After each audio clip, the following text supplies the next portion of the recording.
श्री स्वामी समर्थ। तुम्हा सर्वांचं माझ्या यूट्यूब चॅनलवरती अगदी मनापासून स्वागत करते।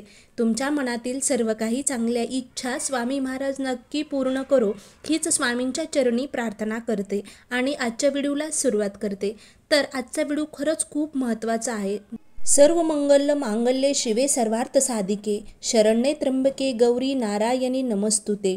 तर आजच्या व्हिडिओमध्ये आपण बघणार आहोत की माता तुळजाभवानी म्हणजे बऱ्याच जणांची महाराष्ट्राची कुलस्वामिनी, जर तुमची ही कुलदेवता तुळजापूरची आई तुळजाभवानी असेल तर नक्कीच तुम्ही हा व्हिडिओ शेवटपर्यंत बघा आणि तुम्हाला ही माहिती असणं अत्यंत महत्त्वाचं आहे।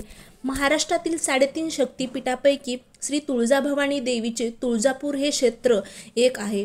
पूर्ण शक्तिपीठ आहे आणि ही देवी भगवती भवानी म्हणून प्रसिद्ध आहे। बऱ्याच जणांची ही कुलदेवी आहे। तर ही महाराष्ट्राची स्फूर्त देवता, प्रेरणाशक्ती व स्वराज्य संस्थापक राजे श्री छत्रपती शिवाजी यांची आराध्य देवता आहे। अशी ही तुळजापूरची भवानी देवी महाराष्ट्राची कुलस्वामी देखील आहे। तुळजापूर हे शहर बालेघाटच्या एका कड्यावर बसलेले आहे। मंदिराची काही भागाची गाठणी हेममंडपती आहे।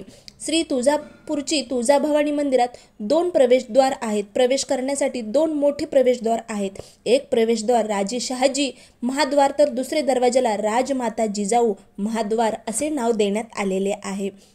रोज पूजा आरती केली जाते। सकाळी संध्याकाळी अभिषेक देखील केला जातो। वस्त्र अलंकार केले जातात।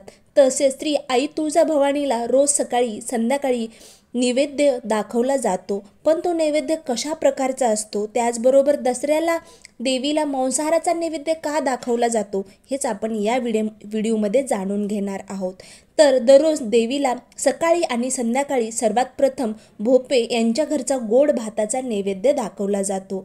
वरण भात, पोळी, चटणी, कोशिंबीर, त्यानंतर पंचखाद्ये काजू, बदाम, मनुके याचा नैवेद्य दाखवला जातो। त्यानंतर शुद्ध पाणी म्हणजेच जल अर्पण केले जाते, जल दाखवले जाते। त्यानंतर पानाचा विडा तयार केला जातो आणि तो आई तुळजाभवानीला दिला जातो। या प्रकारे श्री आई तुळजाभवानीची पूजा संपन्न होते। पण दसऱ्याला आई तुळजाभवानीला नैवेद्य कोणता आणि मांसाहार का दाखवला जातो याची व्हिडिओमध्ये आपण माहिती घेणार आहोत।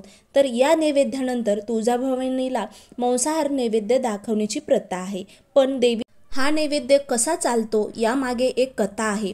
महिषासूर नावाचा राक्षस हा देवी देवतांना त्रास देत होता।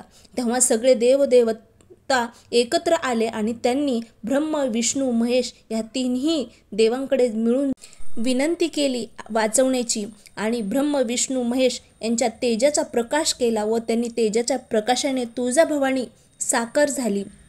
महिषासुरांशी युद्ध करून जेव्हा दसऱ्या दिवशी त्याचा वध होणार होता तेव्हा महिषासूर देवीला शरण गेला आणि म्हणाला, माझे गर्व हरण झाले आहे, मी माझे 2 इच्छा तुमच्या पुढे मागत आहे।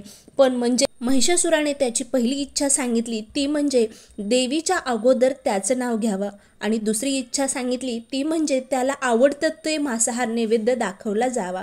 देवीने या दोन्ही इच्छा मान्य केल्या म्हणून तिला महिषासूरमर्दिनी देखील म्हटलं जातं। तर या प्रकारे देवीला नैवेद्य दाखवला जातो, म्हणजेच त्या राक्षसासाठी हा मांसाहाराचा नैवेद्य देवीला दाखवला जातो आणि त्यानंतर हा पुरणपोळीचा नैवेद्य दाखवला जातो। तर या प्रकारे आजचा माहितीपूर्ण व्हिडिओ होता। खरंच व्हिडिओ आवडला असेल तर नक्की लाईक, शेअर आणि सबस्क्राईब करायला मात्र विसरू नका। श्री स्वामी समर्थ। जय जय स्वामी समर्थ। अवधूत चिंतन। श्री गुरुदेव दत्त।